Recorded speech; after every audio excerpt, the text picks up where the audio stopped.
Welcome to the Panic Room, where we talk about all things panic-inducing. I am the Queen of Panic.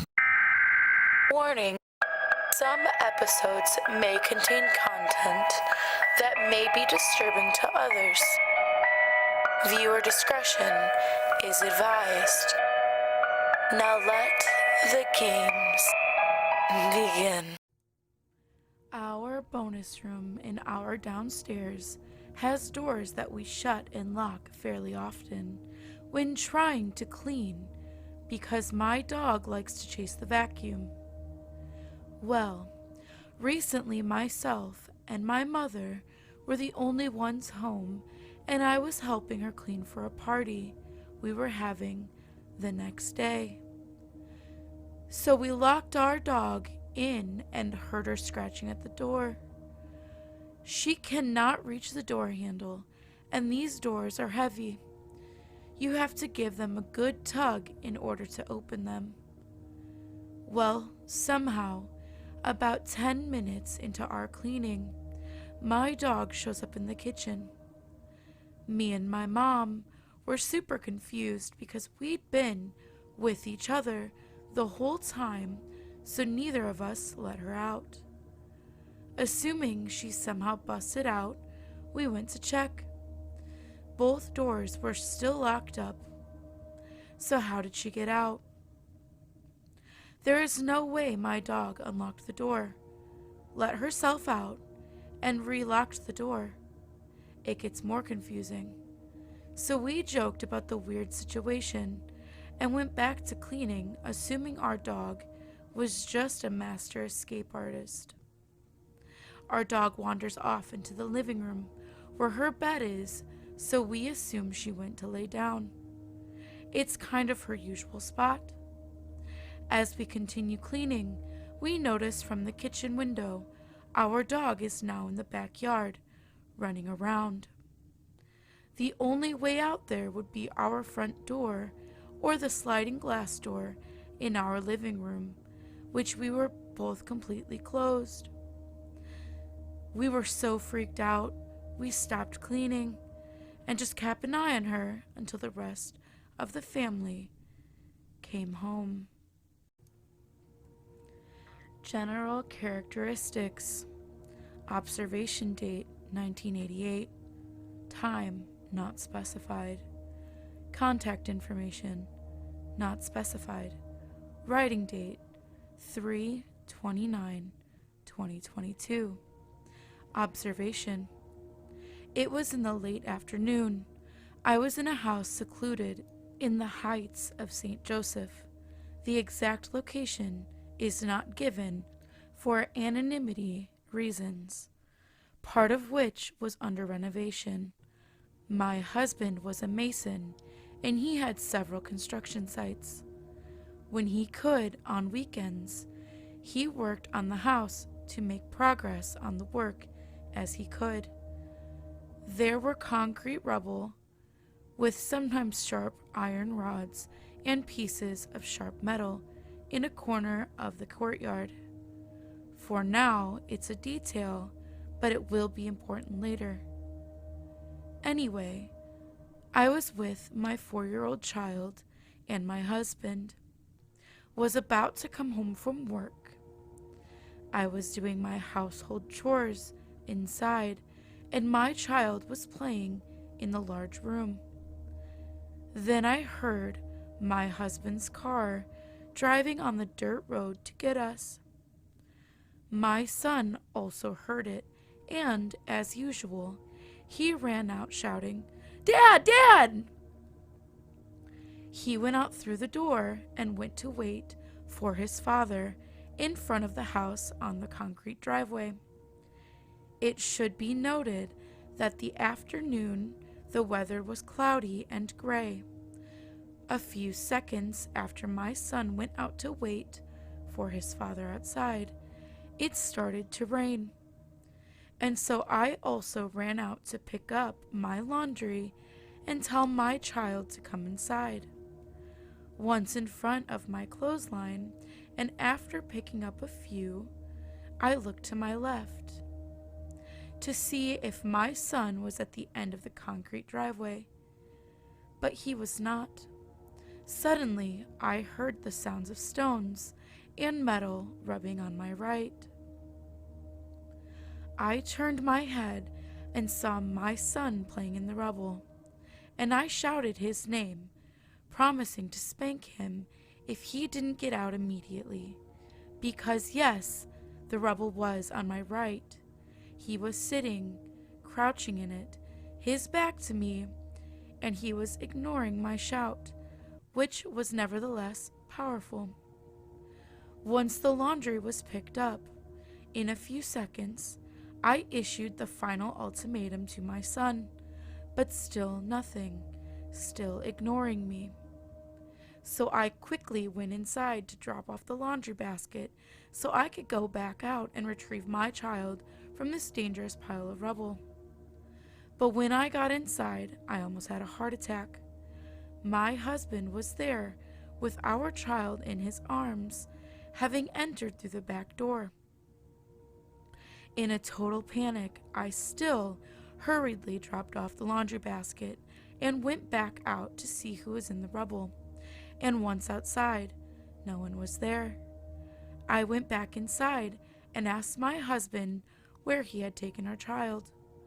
Of course, this question was absurd because he couldn't have taken the child into the rubble, gone around the house, and come back in through the back door in such a short time.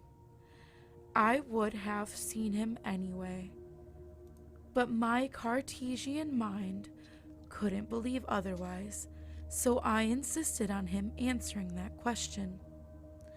But his answer was striking. He told me he had picked up our child at the end of the driveway. They had gone into the car together, and he had driven slowly to the back of the house to take a short ride with his son because he loved it. It was true that I had forgotten that it was our son's habit that every time his father came home, he asked him to take a ride in the car. So when I went out to pick up my laundry and didn't see him at the end of the concrete driveway, it meant he was already in the car with his father, slowly driving up to the backyard. But that's when I saw a child in the rubble, who vanished in 5 to 10 seconds, the time it took to put down the basket. Now, a few important points to clarify. It couldn't have been a neighbor's child. The closest neighbor was 1 kilometer away, because in '88 we lived on several hectares of agricultural land. There were very few houses then, unlike now, where house constructions are common. Also, the child I saw looked like my son in every way, but in the rubble he was wearing a red t-shirt, whereas in fact, all day that day, he was wearing a yellow t-shirt, but at the time I didn't realize it. With the stress of seeing what I thought was my child in dangerous rubble and rushing to pick up my laundry in the rain, everything happened in almost 2 minutes. Was it a ghost? I don't know. All I can tell you is that it looked real as you and me.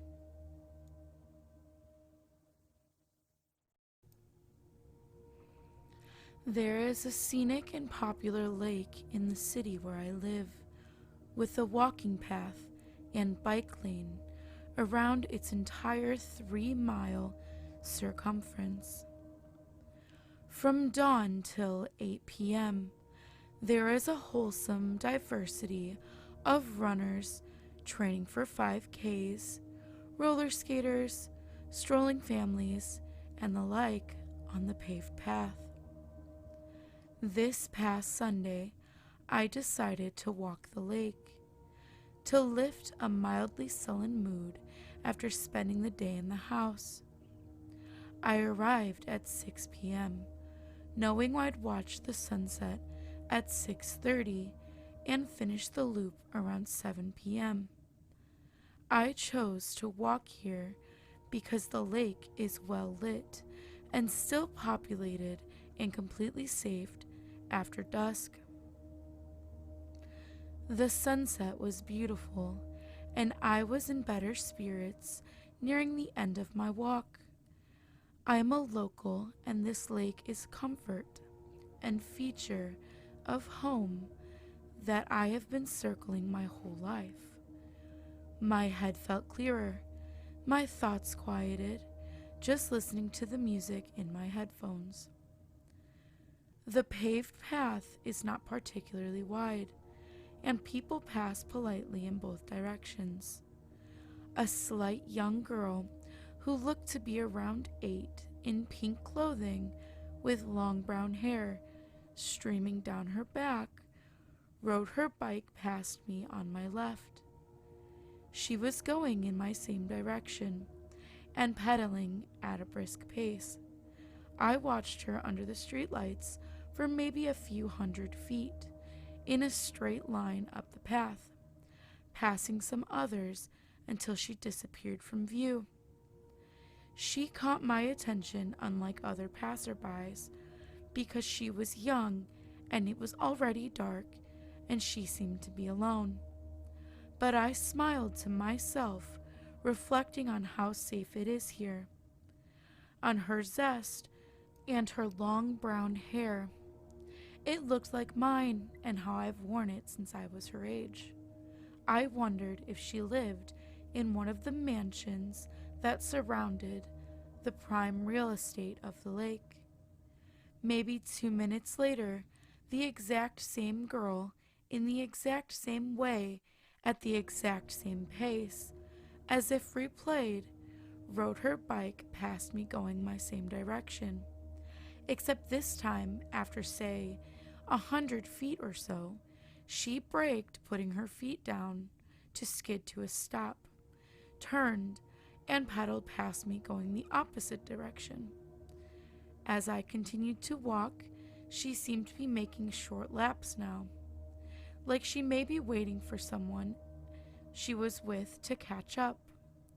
Pedaling in the opposite direction, braking to stop, changing direction, and passing me one more time to brake and turn around a second time at the same place 100 feet forward, now just a few feet in front of me. What would make sense is that she had been making laps the entire time, and I just missed noticing her passing me in the opposite direction after the first time I saw her retreat in the distance, and she made her turn out of view. This does not really add up, though. The timing is wrong, and the path is narrow. Doesn't feel possible she passed me coming towards me, and I was oblivious to it. The only other way for her to come from behind me again would be for her to have traversed the entire 3-mile loop in 2 minutes. What's funny is when I observed the glitch, I decided to ignore it for the first moment and finish my walk, because it was mostly just annoying. I am plagued by that wrecked in life, and experience reality as strange and shifty. I don't talk much about it because I don't feel like defending my sanity or being locked in a psych ward. I thought, can I not just enjoy a pleasant walk without being provoked to question this reality? Please.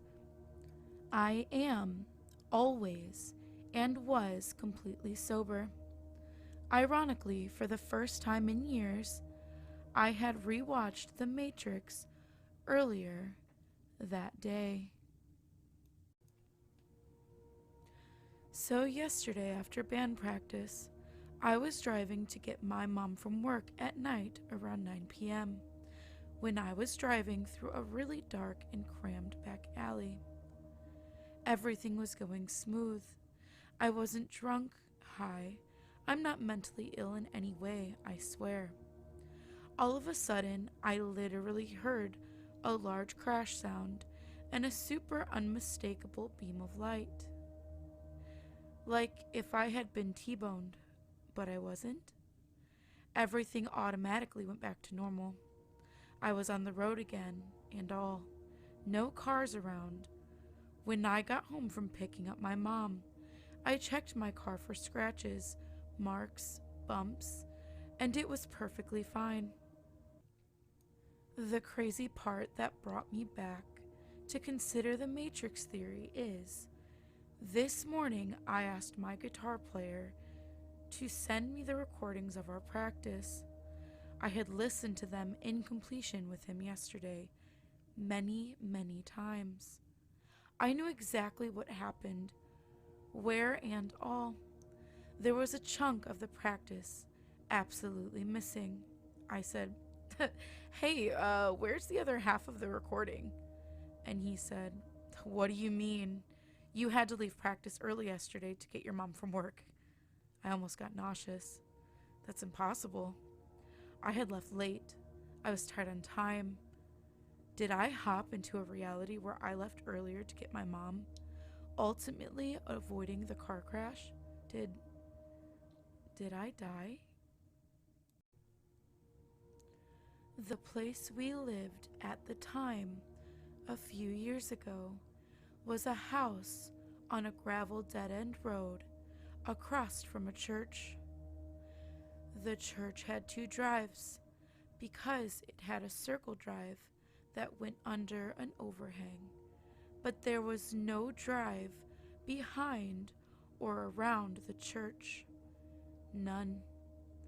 One way in, one way out. That gravel dead-end road. I was babysitting. The kids I nannied for and mine were all playing outside in the side yard. No one went around the back of the house because there was poison ivy. So we were always in the front/side, always in view of the road. Church's groundkeeper comes down the cross street, turns on the gravel. Dark gray Honda, same car he's driven for years. Smiles, nod and waves. The church was good neighbors, nice guy. He drove slowly past, through the church's parking lot to the park front of the garage beyond the church, which is also in view. I wasn't watching him, I was watching the kids, but I was facing the church. All this is in my field of view. I was thinking to myself a few minutes later that he must be working on equipment inside today. He hadn't walked back through the parking lot to the church. Then I hear tires on gravel. Look up at the cross street again. Here comes the dark gray Honda. I stared at it confused. The church groundskeeper smiles, nods, waves, just like normal. I whip my head around and there's no car in front of the church's garage. This car goes and parks there, like normal. About a minute later, he strolls back along the parking lot, checking out the landscaping. I cannot state firmly enough that there was one single way in and out of our goofy little enclave, and that was gravel, and it makes a sound I look up at every time I hear it, reflexively. It was not long enough for him to have come, left, done something, and returned. It was maybe 10 to 15 minutes at most, and he did not leave. I would have seen that, and if I wasn't looking, I would have heard it. And I would have looked. Guy came almost daily, same guy, same car, same wave, same smile. He just showed up twice. Vardigr is my guess. Someone explained that concept when I shared this on Facebook, feeling like I'd gone crazy. Hello, spooky friends and family. It is the Queen of Panic here. Thank you for watching as always, but I wanted to go ahead and take a moment to thank those from Reddit that we did get these stories from today. I'm going to go ahead and put them on screen to thank them properly and give them the credit that they deserve. And I hope you guys liked this version of video. I am going to do much more of these, put little compilations together, and of course have the little singular ones that we do as well. But I do want to say that this is going to be a recurring thing on the channel, and if you have any kind of stories that you'd like to, submit, we do have a Reddit that you can go ahead and see in the description and submit your own stories. If you know me personally, you can send them to any form of reaching me, of course. But please add your stories. Let's go ahead and get them narrated. And, as always, thank you for visiting the Panic Room. You have successfully made it to the next portion of your tour. Please stay tuned for your next prompt. Click the like button and subscribe to receive notifications for when the next portion of your tour is ready to join. Thank you for watching. Don't let the panic drown you.